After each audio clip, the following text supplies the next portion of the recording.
puisque à partir du début des années 2010, on avait des applications de santé généralistes sur nos smartphones dans lesquelles il était possible de rentrer énormément de données, que ce soit notre rythme cardiaque, le nombre de pas qu'on avait pu faire dans la journée, le nombre de calories qu'on avait ingérées, le nombre de grammes de sel qu'on avait pu ingérer, etc., etc., l'état de notre transit. Par contre, il y avait un truc qu'on ne pouvait pas noter, c'était la date de nos règles. Ça n'existait pas dans les applications de santé généraliste.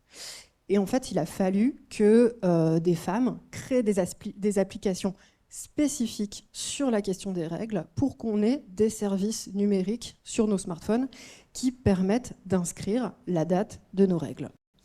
En fait, la plupart des personnes qui ont créé des applications de suivi menstruel et des innovations pour la santé des femmes de manière plus générale racontent généralement que quand elles ont essayé de les faire financer, elles ont essuyé beaucoup de refus. J'ai à nouveau effectivement ce genre de retour où quand elles vont voir des financeurs pour présenter leurs projets qui sont sur la santé des femmes, on va leur répondre que finalement, leur projet il est trop de niche, qu'il n'est pas assez rentable, qu'il n'est pas assez d'envergure. Je viens seulement d'obtenir un financement pour pouvoir faire ma recherche.